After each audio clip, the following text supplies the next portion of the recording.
Sarung ya Pak aku.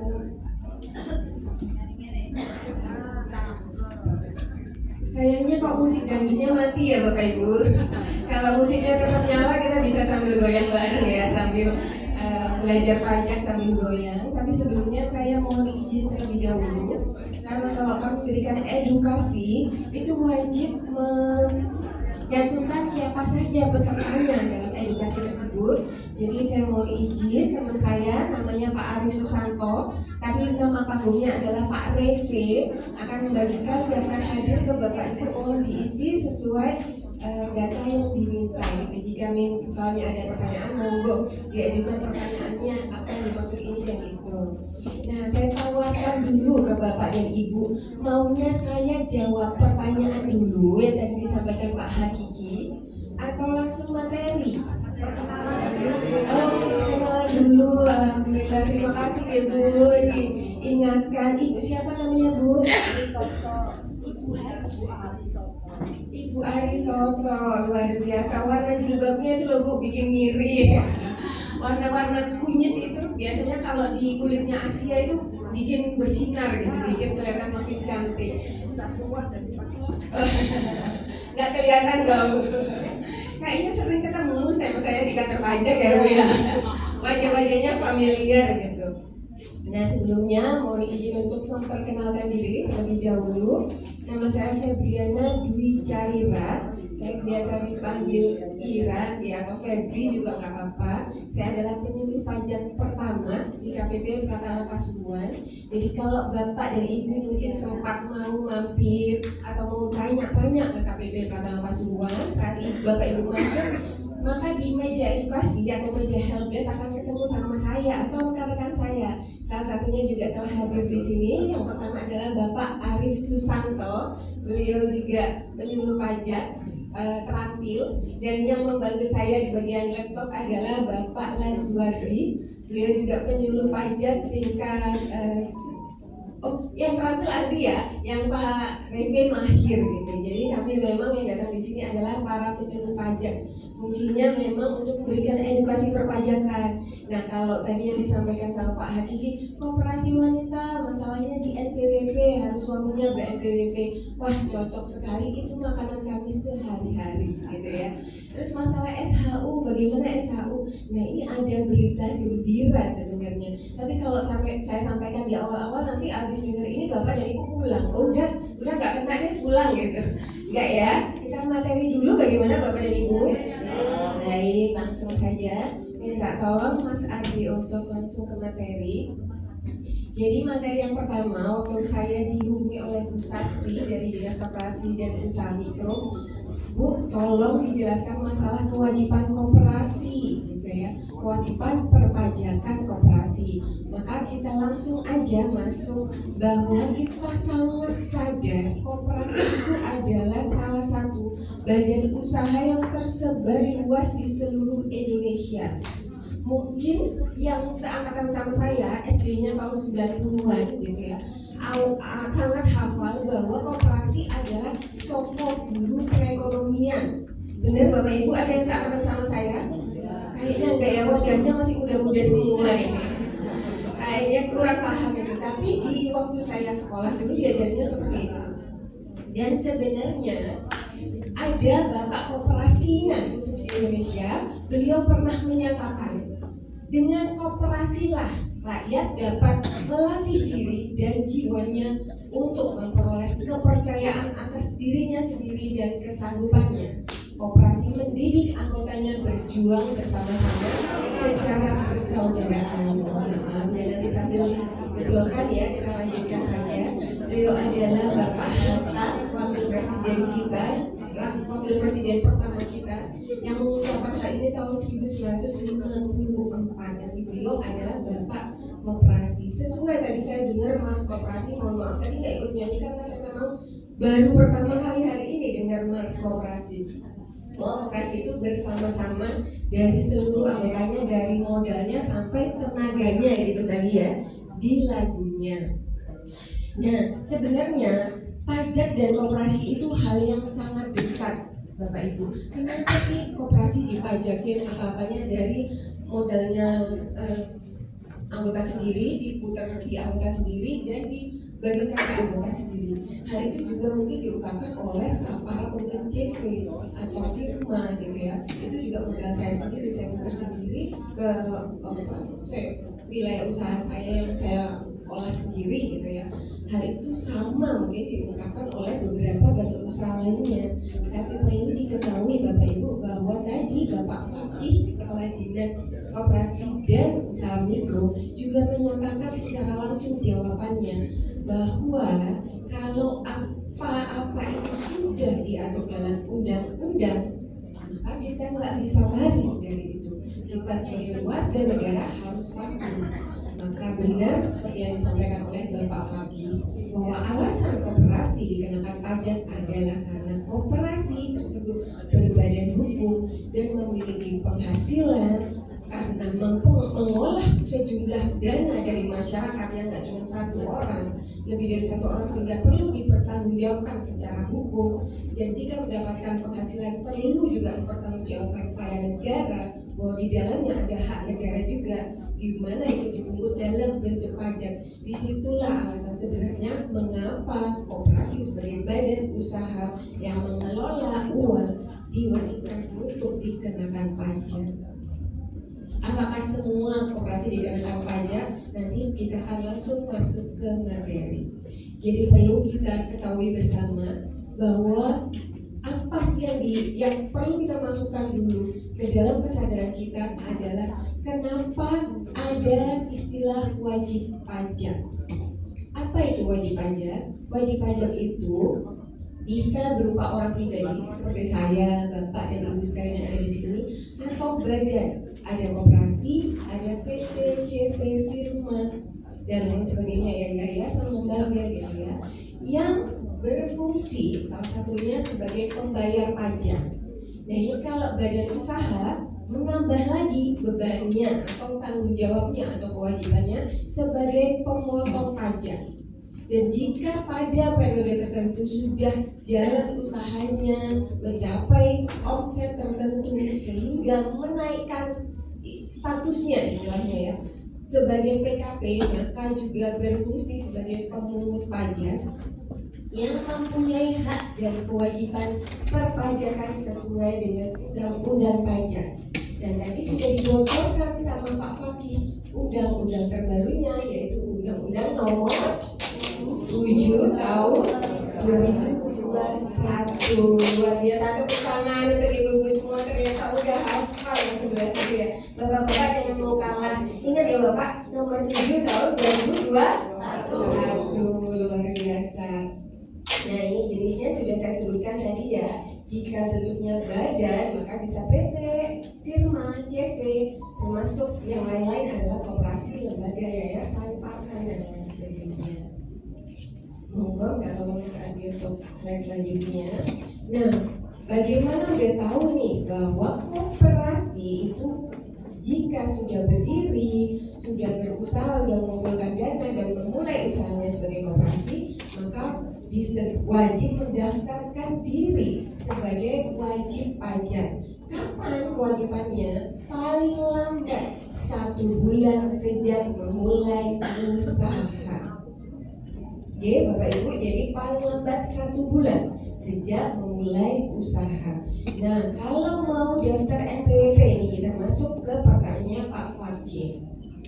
Jadi jika Bapak dan Ibu sebagai pengurus koperasi atau ketua koperasi, bendahara, sekretaris dan lain sebagainya di dalam pengurus koperasi tersebut ingin mendaftarkan koperasinya untuk mendapatkan NPWP, maka pengurus yang mendaftarkan ini wajib memiliki NPWP terlebih dahulu. Jadi istilahnya jika punya usaha, mau daftarkan usahanya punya NPWP, harus meyakinkan dulu dirinya sudah tahu bahwa ada kewajiban perpajakan juga atas diri sendiri, yaitu orang pribadi. Jadi sekali lagi informasinya, jika Bapak dan Ibu mendaftarkan NPWP koperasinya, maka pengurus yang mendaftarkan wajib memiliki NPWP orang pribadi dan statusnya harus aktif karena kenyataannya memang aktif berusaha dalam koperasi tersebut. Bagaimana untuk koperasi wanita? Judulnya aja koperasi wanita. Jadi di dalamnya pasti isinya wanita. Dan wanita ini kalau dalam perpajakan ada dua memang statusnya, yaitu TK atau tidak menikah atau single, dan K artinya kawin atau sudah menikah gitu. Kemudian ada pertanyaan dari Pak Fakih, kalau istrinya ini mau punya NPWP, itu ternyata suaminya harus punya NPWP terlebih dahulu. Nah, Bapak dan Ibu, mumpung ya ada di sini, jadi informasinya biar lengkap. Suami dan istri itu adalah satu entitas. Kalau dalam Islam, istri itu istilahnya surga nunur neraka. Alhamdulillah, kok sama. Berarti memang seangkatan ini sama saya. Oke. Oh nggak mau, jangan ya Bu, alhamdulillah. Sebelum kakak kita ingatkan ya. Nah, jadi karena satu entitas, maka itu dibuktikan dengan kondisi namanya atau statusnya berada dalam satu kakak. Kalau beda kakak, walaupun yang punya suami istri, secara hukum boleh nggak dianggap suami istri? Tidak boleh, harus satu kakak. Nah, Bapak Ibu, sejak zamannya presiden kita sekarang, segala sesuatu itu digitalisasi, udah modern, semuanya serba komputer. Bapak Ibu bikin NPWP, bikin KTP, namanya iKTP. Kalau mau masuk tol, bayarnya nggak pakai duit, pakai e-money. Apa-apanya banyak E-nya ya. Iya, asal jangan tol ya benar. Nah, karena sudah didigitalisasi, maka nomor-nomor NIK Bapak dan Ibu itu nyambung ke semua instansi pemerintah. Mau itu kantor pajak, mau itu dinas koperasi, ya Pak, nyambung juga di dinas koperasi, mau itu di BPJS, mau itu di lembaga-lembaga lainnya yang memang membutuhkan data Bapak dan Ibu. Jangankan kalian instansi pemerintah, kalau kita mau belanja online itu loh Bapak dan Ibu, masukkan KTP boleh? Iya, masukkan KTP. Mau yang letter-letter itu loh, itu juga harus pakai KTP juga kan Bapak dan Ibu. Jadi memang kita nggak bisa lari dari identitas kita yang sudah melekat dengan NIK, nomor induk kependudukan. Dan hal tersebut juga berlaku sama di kantor pajak. Saat Bapak dan Ibu mendaftarkan diri sebagai NPWP, maka hal pertama yang harus diinput adalah nomor NIK. Nah, berita baiknya untuk ibu-ibu saat masukkan NIK dan masukkan KK, langsung terbaca statusnya sebagai istri, dan mengaku single. Oleh karena itu, nggak bisa punya NPWP sendiri karena oleh negara diakui sebagai satu entitas. Nah, kalau tadi seperti kita sebutkan pada undang-undang, yang punya penghasilan di Indonesia itu wajib memiliki NPWP, maka jika istrinya saja yang bekerja, itu penghasilannya dianggap penghasilan istri kalau menurut pendapat saya sebagai seorang istri, ya. Tapi menurut pendapat negara, penghasilan istri itu adalah penghasilan keluarga, kayak suami istri. Penghasilan suami itu penghasilan keluarga, penghasilan istri itu penghasilan keluarga. Sehingga walaupun yang kerja bapak ibunya saja, bapaknya juga harus bertanggung jawab dalam bentuk memiliki NPWP. Tapi repot Mbak, suami saya itu nggak ngerti caranya lapor pajak, caranya lapor NPWP, semua itu saya ngurusinnya. Nggak apa-apa, jangan khawatir ibu-ibu, bapak-bapak. Istrinya yang pegang juga nggak apa-apa, karena semua bisa online. Tinggal ketik di Google pajak, maka akan muncul pajak.go.id. Kemudian buka halamannya akan muncul warna biru kuning rata-rata karena itu memang warna brandingnya. Maka pilih pendaftaran atau e-registrasi. Yang daftar bukan suami jenengan, nggak apa-apa, jenengan aja yang pencet-pencet. Asal nomor KTP-nya dimasukkan nomor KTP suami. Katanya kata berdua, nanti akan muncul NPWP suami, tapi nggak kerja, nggak apa-apa, ditulis aja wira usaha. Sekarang nggak kerja, besok ternyata jadi bos kan nggak tahu gitu. Nah, dicoba aja didaftar. Nanti kalau sudah aktif, jenengan tinggal datang ke kantor pajak mengurus NPWP istri. Caranya cepat sekali, bawa KTP sama suami istri sama kakak dan nomor NPWP suami langsung dapat di hari itu, langsung dikasih ke bapak ibu. Kecuali bapak ibu datangnya hari libur karena kantornya tutup. Jadi selama kantornya buka langsung diberikan. Jadi jangan khawatir nih bapak dan ibu, kalau masalah NPWP pengurus suami belum punya silakan langsung didaftarkan istrinya, nggak apa-apa. Asal sepuluh tahun suami nanti kaget tiba-tiba suaminya di WA kami diingatkan SPT tahunan. Untuk kewajiban perpajakannya jangan khawatir karena di kewajiban perpajakannya setiap orang itu isinya sama, isinya penghasilan, anggota keluarga dan harta. Nah, kalau saya lapor punya suami saya kan saya nggak tahu penghasilannya berapa. Jangan khawatir, seingatnya ibu aja, ibu dikasihnya berapa nggak apa-apa. Kalau hartanya, lah kan harta rata-rata atas nama ibu. Jangan khawatir, isi aja hartanya. Jadi untuk masalah NPWP harus suami dulu yang punya itu nggak masalah, boleh didaftarkan oleh istrinya karena semuanya serba online. Kalau nanti suaminya mau non efektif juga nggak apa-apa, tinggal datang ke kantor pajak. Hanya kami ingatkan selama ibu aktif sebagai pengurus koperasi, status NPWP suaminya nggak boleh non efektif karena ibu aktif berusaha. Apakah ada pertanyaan untuk NPWP suami istri? Ibu monggo.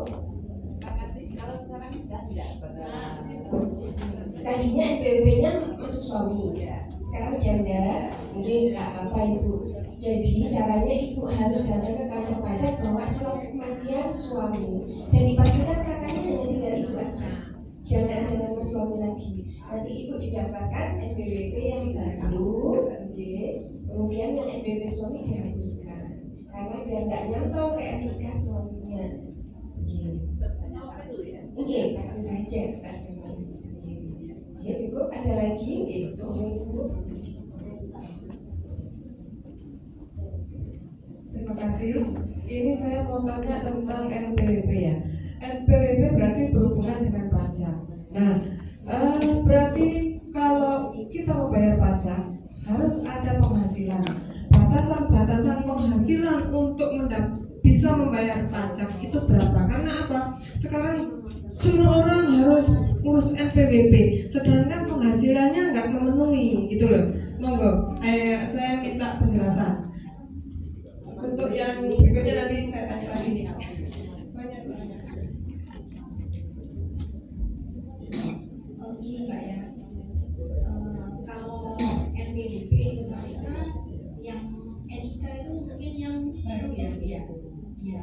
Terus kalau untuk yang NPWP-nya itu lama, kan masih bukan NIK kan, yang lama itu bagaimana? Baik, terima kasih Ibu Viswatiwi dan Ibu Fitri, pertanyaannya luar biasa menarik dan ini tentunya tentang orang pribadi yang ditanyakan. Jadi kalau orang pribadi, suaminya kerjanya apa Ibu? Nah ini untuk pengurusan, tapi kalau pengurusan koperasi kan harus kita sendiri punya NPWP, gitu ya. Ibu mau NPWP-nya bisa sama suami atau mau gabung sama suami? Kebetulan saya Sudah punya teman NPWP. saya mengeluh seperti itu. Kebetulan juga lembaga lain gitu loh kan, urusannya kan sama sih Bu, urusannya kan sama, cuma di lembaga lain bercerita suami itu nggak punya penghasilan pasti dan saya pun tidak memenuhi untuk membayar pajak. Kenapa saya harus buka proses NPWP? Baik, ini sudah tadi yang penjelasan itu sampai bahwa siapapun yang melakukan usaha wajib punya NPWP dan ternyata punya usaha aktif yaitu di koperasi. Nah, kan kalau ini koperasi kan kita berada di lingkungan koperasi. Katakanlah suaminya wirausaha gitu ya Bu ya.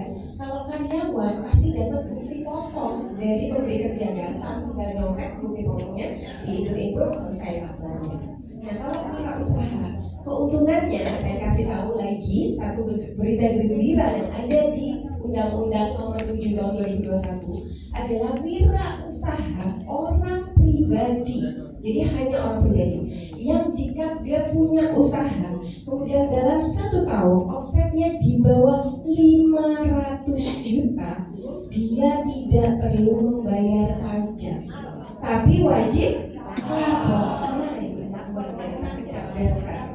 Tahu kewajiban perpajakan. Jadi Bapak Ibu, kewajiban pertama itu lapor. Di laporan tersebut baru ketahuan Bapak Ibu harus bayar atau enggak. Rata-rata yang terjadi di masyarakat secara umum, datang ke kantor pajak aja takut, jadi akhirnya nggak lapor. Padahal kewajibannya lapor saja ternyata. Kalau berani datang. Kalau pensiun gimana Pak? Monggo, pensiun kan ada juga slip pensiunnya. Gitu. Tinggal masukkan aja, nggak masalah. Paling enak itu kalau Hanya lapor aja. Kalau pensiun bayar karena lapor saja. Ya, jadi kalau karyawan pensiun, kemudian apa namanya tenaga-tenaga yang dia kalau kerja ke instansi pemerintah dia berbukti potong, itu enak banget lapornya. Minta bukti potong, dicontek semua dimasukkan ke laporan sudah selesai. berarti kita pribadi atau gimana Pak? Pribadi. Iya, pribadi. Kalau ini kita masih ngomongin masalah NPWP pribadi ya, bukan koperasi. Jadi pribadi yang lapor, itu wajib lapor.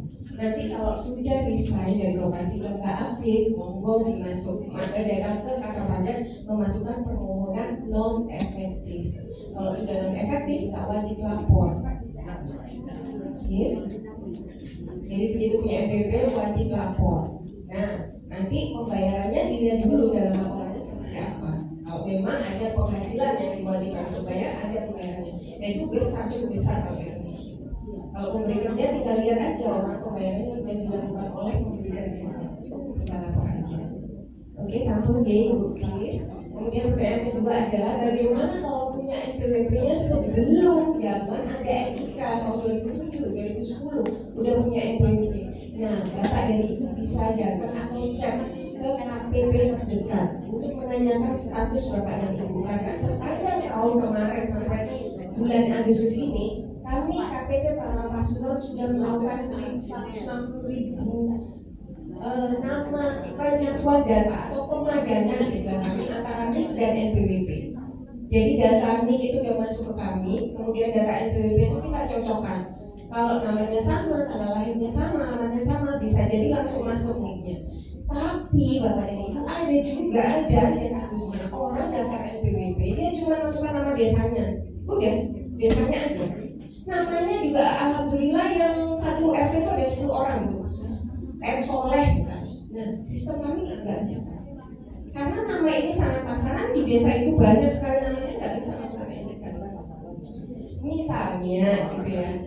Itu misalnya, itu namanya bagus kan Bu? Insya Allah nama-nama yang mengharapkan di tengah negeri akhirat yang indah gitu ya. Ini contohnya saja. Nah, kalau Bapak Ibu ragu kondisi NPWP-nya Bapak dan Ibu karena saya daftarnya sudah lama, apakah sudah masuk NIK saya, apakah sudah dipadankan, silakan langsung WA ke nomor kami di 081924624624. Saya ulangi 081924624624. Lagi 0819624624. Oke, ditanyakan NPWP saya sama KTP saya sudah ada belum? Sudah klik, cek 10 digit biar gampang diingat. Oke? Ya, alhamdulillah nomornya cantik, orangnya enggak ya Pak. Alhamdulillah. Makasih Bu Fitri sudah cukup. Apa ada yang ditanyakan? Dulu saya kan pernah bekerja ya di instansi perusahaan. Terus pada saat itu dan kebetulan suami saya juga bekerja. Terus saya pernah dapat surat dari kantor pajak bahwa NPWP punya satu dan itu diharuskan untuk menyatukan suami bekerja. Ada ya saya juga melakukan pakai suami. Nah kemarin pada saat kita bayar pajak operasi itu ditanyakan tentang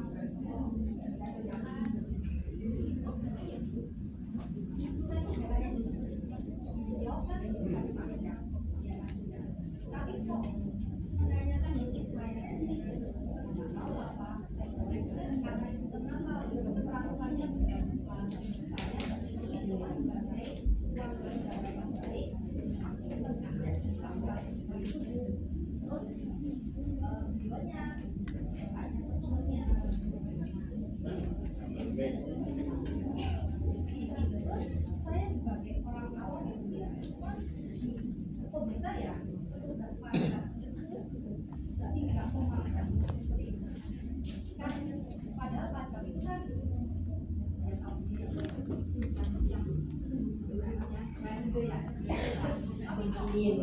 seperti itu.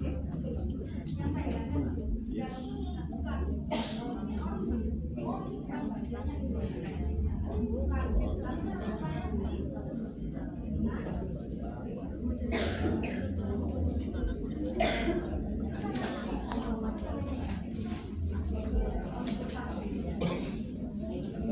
Itu aja. Terima kasih masukannya Bu Fitri. Gitu. Kalau untuk masalah petugas bukan karena saya untuk menjelaskan kenapa beliau seperti apa itu, karena itu ranahnya SDM nih. Tapi terima kasih banyak masukannya. Kami akan mencoba untuk memperbaiki diri lagi terus menerus dari kedepannya agar semakin memberikan edukasi yang baik pada wajib pajak. Tapi yang tadi sudah dibenarkan ya bahwa petugasnya sudah membenarkan bahwa kalau suami istri itu satu entitas, silakan NPWP-nya jadi satu. Dan jangan khawatir, di pelaporannya sudah ada fasilitasnya. Begitu Bapak dan Ibu masukkan NPWP suami, maka ada pilihan nanti hihi istilahnya dimasukkan nama istrinya. Jadi nggak masalah. Kalau Bapak dan Ibu misalnya, saya maunya NPWP bisa jadi suami, nanti dua-duanya wajib lapor. Suaminya wajib lapor, istrinya wajib lapor. Tapi kalau jadi satu, cukup suaminya saja yang lapor. Istrinya boleh melaporkan, tapi maksudnya cukup satu saja. Jadi jauh lebih mudah, jauh lebih sederhana, dan jauh lebih buat Bapak dan Ibu untuk lapor pajak, jadi nggak berat. Oke, baik. Kita langsung lanjut ya materinya. Orang pribadi insya Allah udah beres, aman. Kita lanjut ke materi koperasi. Oh ini tadi kalau mau persiapan pendaftaran ya. Oke, kita misalnya nih Bapak dan Ibu mau mendaftarkan koperasinya, maka yang perlu disiapkan adalah yang pertama yaitu akta pendirian atau dokumen pendirian koperasinya. Kalau memang didirikan dengan akta, monggo dimasukkan akta ya. Kalau misalnya bukan dengan akta, maka monggo dikonsultasikan dulu pada kami emang benar nggak itu dianggap sebagai dokumen pendirian, karena saya kurang paham ya sebenarnya di lapangan koperasi itu seperti apa, apakah semuanya punya akta atau enggak. Tapi ini salah satu syaratnya karena harus diinput. Kemudian dokumen identitas seluruh pengurus koperasinya. Saat ini sih diperbolehkan salah satu saja, tapi nanti di laporan SPT tahunan seluruh anggotanya harus diinput pada lampiran 5, yaitu nama, alamat, NPWP, dan statusnya pengurusnya apa, ketua, sekretaris, bendahara, dan lain sebagainya. Itu wajib. Baik. Oke. Yang ini langsung PKP. Oke. Jadi Bapak dan Ibu, saat koperasi sudah mendaftarkan diri untuk mendapatkan NPWP, maka sudah memiliki kewajiban perpajakan. Kewajiban perpajakannya adalah tadi sudah disebutkan oleh Pak Fakih. Yang pertama adalah PPh pasal 21. Pasal 21 ada yang tahu untuk apa? Atas apa? Hasil karyawannya. Baik. Kalau yang berikutnya adalah PPh pasal 23. Oh, luar biasa, benar banyak yang udah pintar di sini. Jadi kita refreshment aja ya. Kemudian berikutnya adalah PPh pasal 25 atau menggunakan PP 23 tahun 2018 yang sudah diperbarui dengan PP 55 tahun 2022. Kemudian berikutnya adalah PPN. Ini khusus buat koperasi yang sudah berstatus sebagai PKP. Bapaknya luar biasa dia tahu ya. PKP adalah pengusaha kena pajak. Benar. Kemudian kewajiban berikutnya adalah PPh pasal 4 ayat 2, dan berikutnya adalah kewajiban untuk melaporkan SPT PPh tahunan badan. Itu Bapak dan Ibu. Nah, kita bahas dulu tadi PPN sesudah sebelum. Nah, khusus untuk PPN itu diwajibkan hanya untuk koperasi yang sudah berstatus sebagai PKP. Koperasi seperti apa yang wajib untuk dikukuhkan sebagai PKP adalah koperasi yang omsetnya di atas 4,8 miliar dalam 1 tahun. Bagaimana jika koperasi saya saya belum sebesar itu omsetnya, tapi saya sering melakukan usaha atau transaksi dengan instansi pemerintah atau perusahaan-perusahaan besar yang minta faktur setiap kali transaksi, maka boleh walaupun omsetnya masih di bawah 4,8 miliar minta dikukuhkan sebagai PKP. Tinggal datang aja ke kantor pajak, bawa tadi ya kelengkapannya hampir sama, yaitu akta pendirian, dokumen-dokumen pengurusnya. Kemudian kalau PKP karena statusnya istilahnya lebih tinggi daripada sekedar NPWP, maka harus melampirkan juga surat keterangan domisili usaha, kemudian peta usahanya agar bisa didatengin, foto tempat usahanya juga harus dilampirkan Bapak dan Ibu. Berikutnya, nah ini undang-undangnya tadi dibahas oleh Pak Fatih, yaitu Undang-Undang Nomor 7 Tahun 2021 yang tentunya memiliki asas tujuannya. Asasnya adalah keadilan, kesederhanaan, karena melalui undang-undang ini nanti beberapa jenis pajak itu disatukan pelaporannya. Efisiensi, kepastian hukum, kemanfaatan dan kepentingan nasional. Tujuannya tentu saja untuk meningkatkan pertumbuhan dan percepatan pemulihan ekonomi setelah bencana COVID ya, setelah pandemi COVID, kemudian mengoptimalkan penerimaan negara, mewujudkan sistem perpajakan yang adil dan berkepastian hukum, melaksanakan reformasi perpajakan. Dalam hal ini juga mencakup tentang kebijakan yang konsolidatif dan perluasan basis pajak serta meningkatkan kepatuhan wajib pajak, tentunya dengan sukarela. Isinya ada beberapa perubahan mencakup PPH, PPN, kemudian ada juga tentang tata cara untuk melakukan kewajiban perpajakan atau kita sebut sebagai KUP, ketentuan umum dan tata cara perpajakan, serta adanya program PPS yang sudah lewat. Sayang sekali programnya hanya untuk di tahun 2022. Kemudian juga akan ada muncul istilah pajak karbon dan ada perubahan undang-undang cukai yang tentunya nggak kita bahas di sini karena itu masuk ke segmentasi usaha yang lain. Baik, berikutnya kita akan bahas dulu jika koperasi ada pengurus aktifnya, ada karyawannya, maka punya kewajiban untuk melaporkan SPT PPH pasal 21. Nggak hanya lapor tapi juga memungut, sehingga 1 tahun sekali harus menerbitkan bukti potong. Apa itu PPH 21? Bapak Ibu sebenarnya sudah paham semuanya, tapi kita refresh lagi bahwa pajak ini dikenakan atas penghasilan jika penghasilannya berupa gaji, upah, honor, tunjangan, pembayaran dalam bentuk dan nama apapun gitu ya, sehubungan dengan pekerjaan kalau orang yang kerja di situ atau punya jabatan di situ, memberikan jasanya atau memberikan kegiatannya yang dilakukan oleh orang pribadi di dalam negeri, maka itu dikenakan PPH pasal 21. Jadi kalau Bapak dan Ibu masih gaji, honor, upah atau menerima jasa apapun, betulin AC, bercat, gedung, tapi yang melakukan orang pribadi, maka harus memungut PPH pasal 21. Kalau Bapak dan Ibu ingin detailnya, siapa tahu ya saat ini udah paham pasal 21 untuk karyawan yang dikasih gaji, upah, honor dan lain sebagainya. Tapi saya pengen tahu perhitungan detailnya seperti apa. Bapak dan Ibu bisa lihat tulisan kecil di bawah.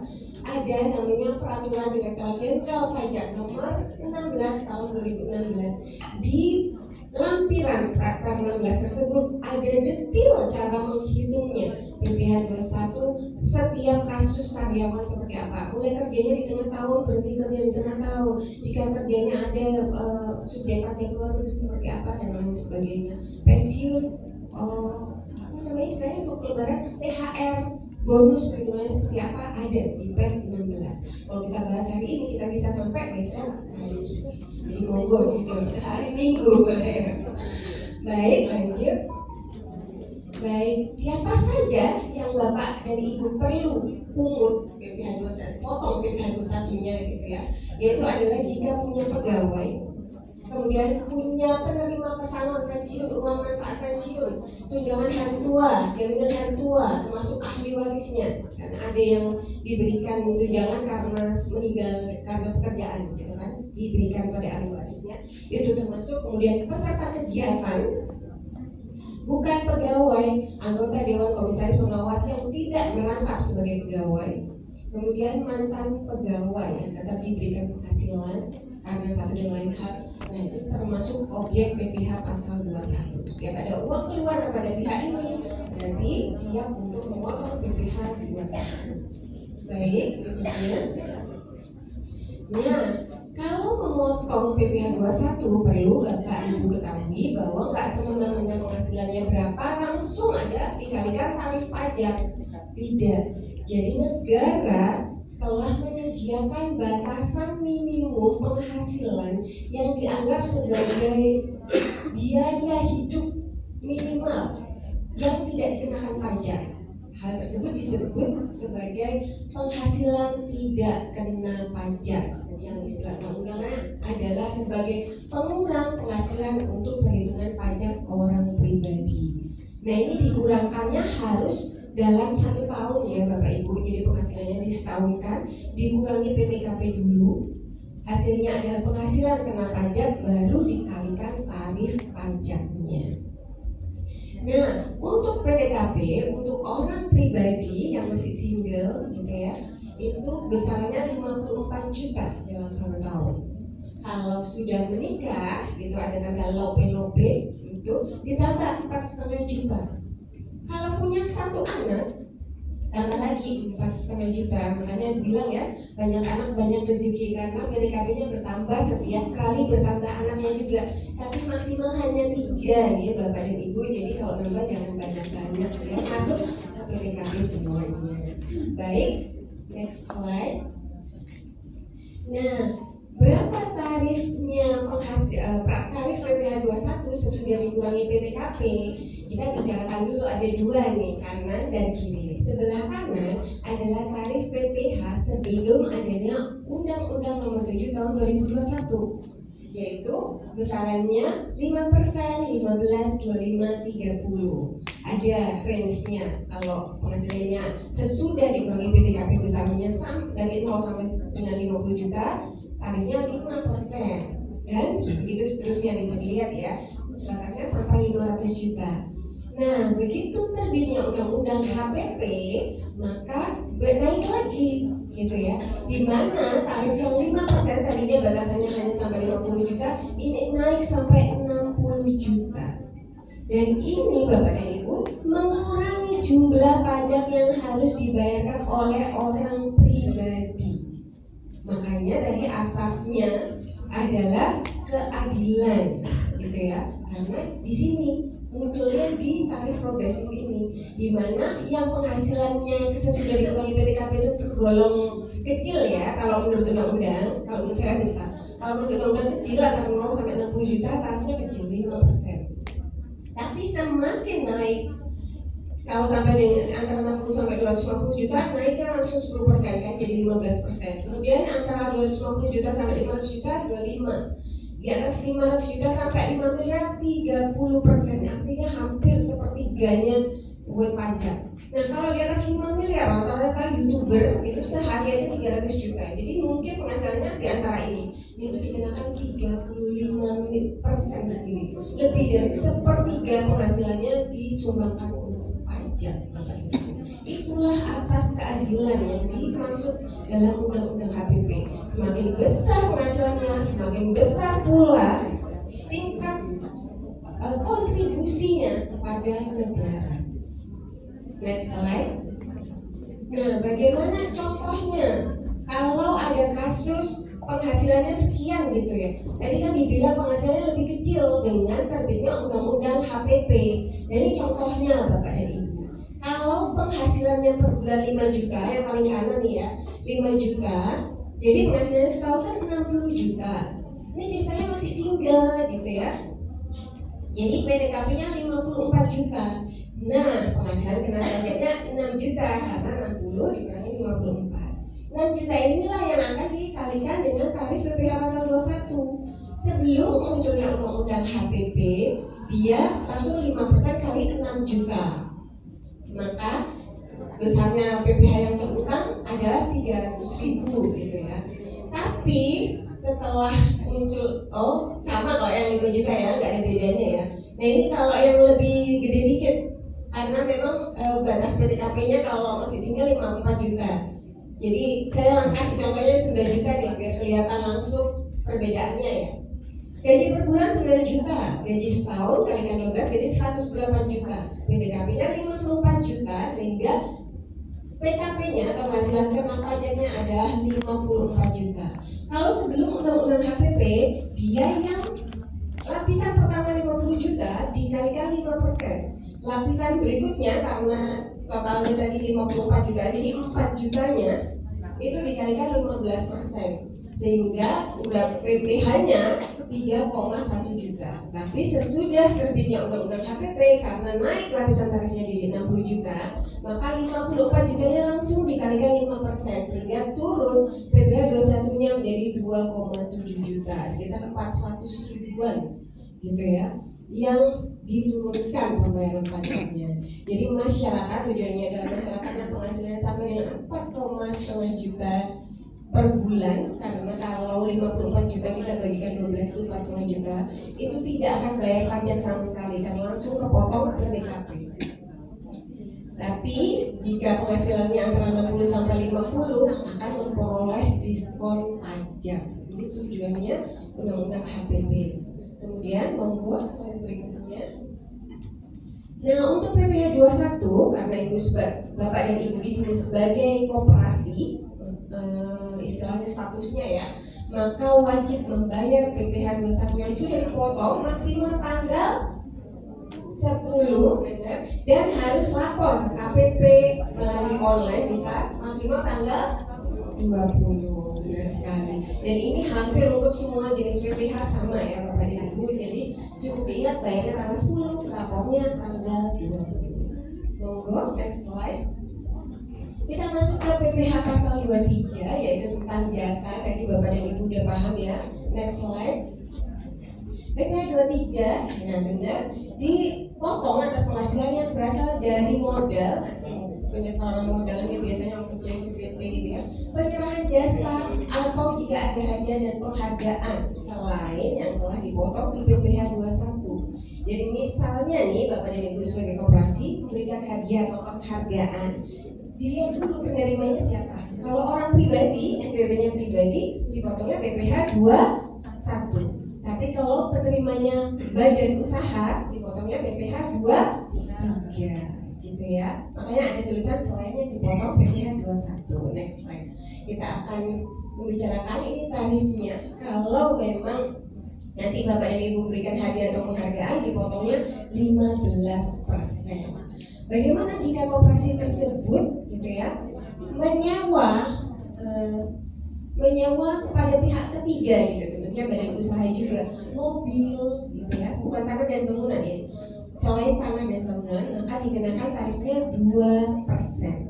Tapi bagaimana kalau pihak yang kami sewa itu ternyata tidak memiliki NPWP? Jadi sayang sekali ya Bapak Ibu, kalau bisa, kalau sewa segala sesuatu cari yang sudah punya NPWP. Karena kalau belum punya NPWP dia harus dikenakan 100% lebih tinggi. Yang tadinya 2% maka harus kena 4%. Nah itu juga termasuk jika Bapak dan Ibu menggunakan jasa teknik atau manajemen konstruksi atau konsultan konstruksi, juga dikenakan PPh 23. Dan jasa lainnya kalau Bapak Ibu masih ragu bisa dikonsultasikan kepada kami di nomor yang tadi kami bagi. Monggo next slide. Sama PPh 23 dan 21 sebenarnya masuk ke dalam pelaporan yang sama, istilahnya sekarang adalah SPT unifikasi. Kalau Bapak dan Ibu ingat Unisara, ingat juga pelaporan pajak unifikasi. Dilaporkan setiap tanggal 20 paling lambat, untuk pembayarannya tanggal 10. Di dalamnya ada termasuk PPh 21, PPh 23, 4 ayat 2 juga ada di situ. Monggo next slide. Nah, yang saya sebutkan langsung muncul. Next slide lagi, PPh pasal 4 ayat 2 dikenakan atas transaksi apa saja ada bunga simpanan koperasi bagi orang pribadi. Ini ada besarannya. Memang besaran tertentu saja yang dikenakan PPh pasal 4 ayat 2 atas bunga simpanan. Kemudian hadiah undian. Undian yang dimaksud adalah undian keberuntungan. Misalnya pakai undian yang diambil gitu. Jadi bukan yang harus pinter-pinteran uji ketangkasan enggak, keberuntungan aja faktornya. Maka undian tersebut dikenakan PPh pasal 4 ayat 2. Kemudian penghasilan yang diterima dari usaha jika memiliki peredaran bruto tertentu. Nah ini kita akan bahas nanti lebih detailnya, ada lagi slide-nya. Usaha dengan peredaran bruto tertentu ini yang dimaksud adalah omset Bapak dan Ibu. Jadi koperasi yang omsetnya masih di bawah 4,8 miliar dalam 1 tahun untuk 4 tahun pertama sejak terdaftar, jika terdaftarnya sesudah tahun 2018, itu boleh pakai PPh final pasal 4 ayat 2. Besaran tarifnya adalah 0,5% dikalikan omset. 0,5% dikalikan omset. Hanya jika omsetnya di bawah 4,8 miliar dalam 1 tahun. Jika di atas itu langsung pakai tarif normal. Nah, bagaimana kalau koperasinya berdirinya udah lama, udah tahun 2016 gitu? Maka boleh pakai tarif yang PPh final 0,5% ini sejak tahun 2018, 2019, 2020, 2021. Karena kita sekarang di tahun 2023, maka di tahun pajak yang dilaporkan di tahun ini kan tahun pajak 2022 sudah nggak boleh pakai 0,5%-nya untuk koperasi yang berdiri sebelum tahun 2018. Jadi harus pakai tarif normal. Tapi itu kita bahas nanti ya.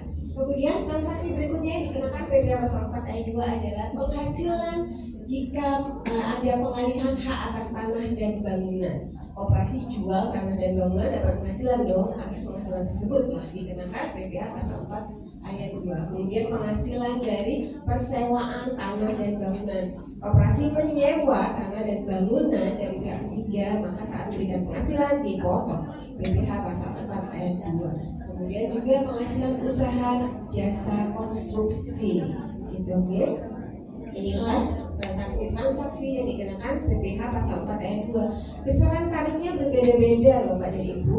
Monggo slide berikutnya. Untuk kita bahas dulu untuk bunga simpanan anggota koperasi. Nah, ini berlaku ada 2 jenis ya. Jika bunga simpanannya per bulan, bunganya aja ya, bunga simpanannya per bulan, besarannya 0 sampai 240.000, maka tidak ada pengenaan pajaknya dikalikan 0. Tapi jika per bulan lebih dari 240.000, maka dikenakan 10%. Ini juga sama dengan yang dikenakan di perpajakan, di perbankan ya Bapak dan Ibu. Jadi kurang lebih sama, cuman kalau khusus operasi ada besarannya. Bukti potong wajib dibuat baik yang misalnya 0% maupun yang 10%. Jadi sebagai koperasi tetap wajib. Okay. Ini kita berikan contoh perhitungan bunga simpanan anggota koperasi. Misalnya ada bunga yang dibayarkan di bulan Februari 2023 besarannya 240.000 untuk masa Januari. Maka PPh yang terutang adalah 0 karena batasannya sampai dengan 240.000. Kemudian contoh kedua adalah bunga yang dibayarkan pada bulan Februari 245 untuk masa Januari. Maka PPh-nya langsung terhutang 10% dikalikan 245.000. Bunga yang terus contoh ketiga adalah bunga dibayarkan pada bulan April sebesar 500.000, tapi ada rinciannya. Bulan Januari 250.000. Bulan Februari 150.000, bulan Maret 100.000. Jadi bulan yang ada di atas 240.000 hanya bulan Januari saja. Maka yang dikenakan PPh pasal 4 ayat 2 sebesar 10% hanya di bulan Januari saja, yaitu 10% dikalikan 250.000. Jadi ini agak tricky ya. Maksudnya Bapak dan Ibu perlu mengingat besarannya 250.000 di atas itu baru dikenakan 10%. Next slide. Nah, ini yang tadi ditanyakan oleh Pak Fakih. Kalau sudah dibagi SHU-nya, masing-masing anggota koperasi dan pemegang SHU-nya, apakah dipotong pajak berdasarkan Undang-Undang HPP Nomor 7 Tahun 2021? Tidak usah, benar Ibu. Memang peraturan sebelumnya ya di tahun 2009 kalau nggak salah. Sebelumnya memang dikenakan 10% karena SHU disamakan dengan dividen, disamakan dengan penyetoran modal berupa saham. Jadi pembagian dividennya juga dikenakan PPh pasal 4 ayat 2 sebesar 10%. Maka karena SHU ini disamakan, peraturannya awalnya seperti ini. Kemudian dengan terbitnya undang-undang HPP nomor 7 tahun 2021, maka atas pembagian SHU bukan lagi objek pajak. Monggo, next slide sudah terjawab ya pertanyaan yang untuk Pak Fakih tadi. Untuk PPh pasal 4 ayat 2 ini sama. Tadi masuk ke SPT unifikasi, jadi pengelabatan dibayar tanggal 10 dan pengelabatan dilaporkan tanggal 20. Oke. Next slide. Nah ini PPh pasal 25 atau PP 23. Sebenarnya PP 23 ini memang sudah dirubah Bapak Ibu dengan PP 55 tahun 2022. Tapi karena sudah nyantol setiap kali kita sering ketemu wajib pajak, kalau kita bilangnya PP 55 malah bingung. Akhirnya kita tetap pakai istilah PP 23, PP 23 karena ini nyantol PP 23 ini 0,5%. Maka kita masuk ke slide berikutnya. Dibedakan Bapak Ibu tetap hampir sama seperti PKP. Jadi paling gampang kalau sudah PKP-nya karena di atas 4,8 jadi harus pakai pembukuan, harus pakai tarif normal yaitu PPh pasal 25. Tapi jika omsetnya masih di bawah 4,8 miliar untuk 4 tahun pertama sejak operasi itu terdaftarnya NPWP. Tapi ini sesudah tahun 2018 ya, itu boleh pakai tarif 0,5%. Tapi kalau terdaftarnya sebelum 2018 bolehnya pakai 4 tahun saja, dan tahun 2022 sudah nggak boleh pakai. 2018, 19, 2020, 2021. Jadi untuk operasi-operasi yang udah lama, mohon maaf ya, otomatis langsung pakai yang PPh 25. Monggo.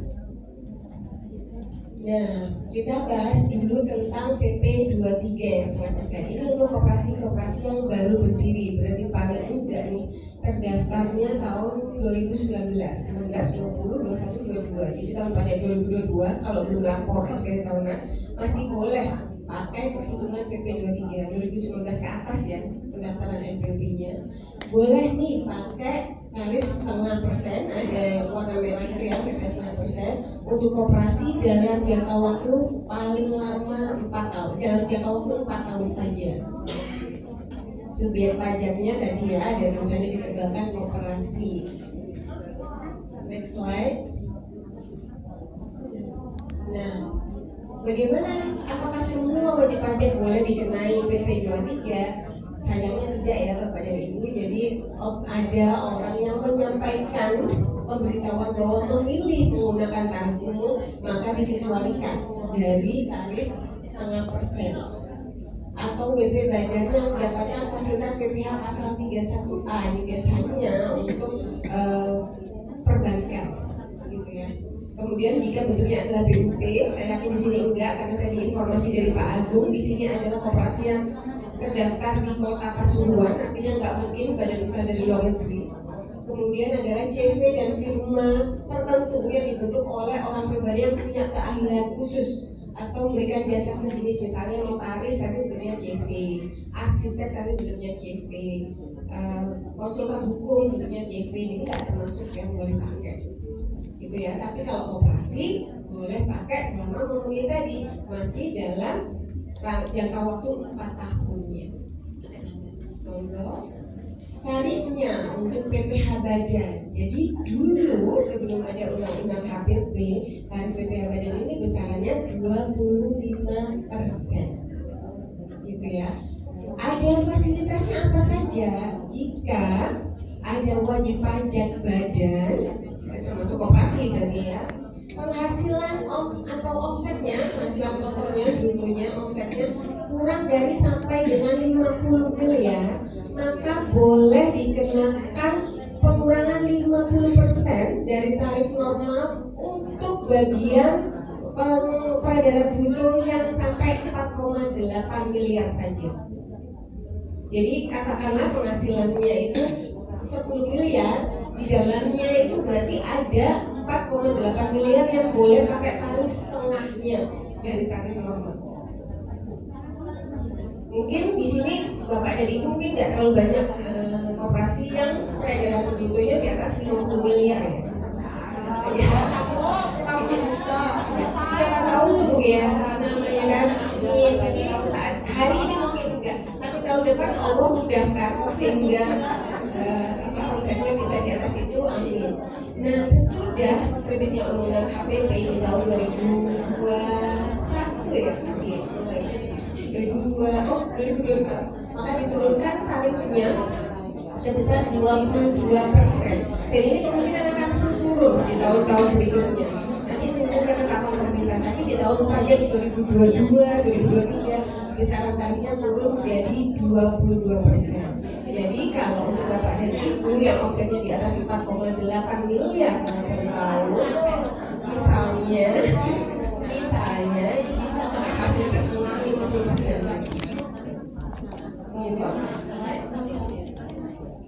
Nah, kita masuk ke tadi, katakanlah Bapak dan Ibu omsetnya di atas 4,8 miliar dalam satu tahun, atau nggak sampai 4,8 miliar, tapi sering transaksi sama instansi pemerintah, perusahaan-perusahaan besar yang minta faktur pajak setiap kali melakukan transaksi, maka boleh untuk mengukuhkan diri sebagai pengusaha kena pajak atau PKP. Nah, begitu dikukuhkan sebagai PKP, NPWP-nya nggak berubah, tetap sama, tapi nambah satu lagi kewajiban yang khusus untuk PKP, yaitu memungut, melapor, dan menyetorkan PPN. PPN adalah pajak pertambahan nilai, gitu ya, merupakan kewajiban oleh wajib pajak yang telah dikukuhkan oleh sebagai PKP untuk memungut, menyetor, dan melaporkan PPN-nya atau PPNBM untuk barang mewah jika memang ada transaksinya menyangkut PPNBM yang terutama atas penyerahan BKP atau JKP. BKP ini barang kena pajak, JKP ini jasa kena pajak. Di Indonesia hampir semua barang itu dianggap barang kena pajak. Pengecualiannya sangat sedikit ya Bapak dan Ibu. Pengecualiannya misalnya uang itu nggak dianggap sebagai BKP, emas batangan yang dikelola oleh Bank Indonesia, dan pengecualiannya sangat sedikit. Nanti bisa kita bahas di berikutnya. Kalau JKP juga hampir semua jasa itu juga dikenakan dianggap sebagai JKP. Hanya jasa-jasa tertentu, rata-rata jasanya itu diberikan oleh instansi pemerintah itu bukan, tapi selain itu rata-rata dikenakan. Nah, untuk tarif PPN sebelum munculnya undang-undang HPP sebesar 10% dikenakan atas harga jual, harga atau penggantian nilai impor atau nilai lainnya. Paling gampang, Bapak dan Ibu jualnya berapa, langsung dikenakan 10% untuk menghitung PPN-nya. Dan jika ada memang usaha ekspor dikalikan 0%. Monggo next slide. Nah, tapi sejak berlakunya undang-undang HPP, tarif PPN berubah ya Bapak Ibu mulai 1 April 2022 menjadi 11%, dan kemungkinan di 1 Januari 2025 nanti juga berubah lagi menjadi 12%. Gitu ya. Memang ada beberapa pokok penting yang dibahas di undang-undang HPP. Yang pertama adalah terdapat fasilitas pembebasan PPN. Ada beberapa barang kebutuhan pokok yang sebelumnya memang bukan sebagai barang yang kena PPN, tapi berdasarkan undang-undang HPP dikenakan PPN hanya saja mendapatkan fasilitas pembebasan PPN. Contohnya adalah beras, gula, dan lain sebagainya berupa kebutuhan pokok rakyat banyak. Kemudian jasa layanan kesehatan, di sini ada koperasi yang memberikan jasa layanan kesehatan, nggak ada ya. Kemudian jasa pelayanan sosial juga ada yang masuk tapi mendapatkan fasilitas pembebasan PPN. Nah, ada barang-barang ini yang dikecualikan dikenakan PPN. Yang pertama adalah makanan dan minuman yang disajikan di hotel atau restoran dan sejenisnya karena masuk ke dalam pajak daerah. Kemudian uang emas batangan untuk kepentingan devisa negara, artinya yang dikelola oleh Bank Indonesia. Kalau emas batangannya itu dimiliki orang pribadi, masih kena PPN. Kemudian jasa keagamaan, misalnya memberikan jasa ngaji, guru ngaji dan lain sebagainya, atau konsultasi keagamaan untuk selain agama muslim ya, itu termasuk jasa keagamaan. Jasa kesenian dan hiburan itu masuk pajak daerah. Jasa perhotelan juga masuk pajak daerah. Jasa yang disediakan oleh instansi pemerintah itu bukan termasuk jasa kena pajak ya. Kemudian penyediaan tempat parkir juga termasuk pajak daerah. Kemudian jasa boga atau catering karena masuk ranahnya ada beberapa yang masuk pajak daerah, juga ada yang dikenakan PPh pasal 23 tergantung transaksinya. Kemudian ada juga nanti bapak ibu yang mungkin usahanya di bidang tertentu dikenakan tarif final PPN-nya, jadi jauh lebih kecil. Besaran tertentu kita pakainya PPN-nya cuma 1,1%, 2,2%, seperti itu. Itu biasanya untuk usaha jenis emas, ya, emas dan lain sebagainya, gitu ya. Bagaimana dengan kewajiban bayarnya? Nah, enaknya PPN-nya gampang diingat. Kewajiban bayarnya adalah akhir bulan sebelum lapor. Harus segera bayar akhir bulan berikutnya. Untuk masa Agustus berarti paling lambat dibayarkan 30 September dan dilaporkannya sesudah dibayar gitu ya. Kalau ada pembayaran PPN-nya, bagaimana kalau saya sudah PKP tapi nggak ada transaksi sama sekali? Jangan khawatir, tetap lapor dengan status nihil.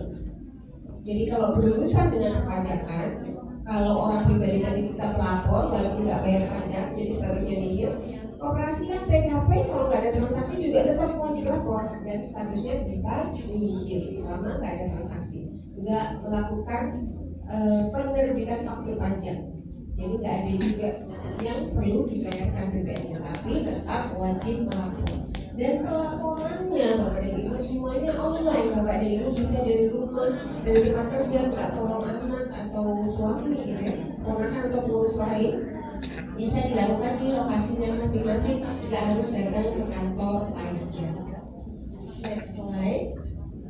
Nah, untuk pembayaran dan pelaporannya ini tadi kan udah tahu apa saja yang perlu dipotong. Untuk pembayaran gaji upah PPh 1, pembayaran untuk jasa PPh 23, untuk sewa tanah bangunan atau hadiah undian yang karena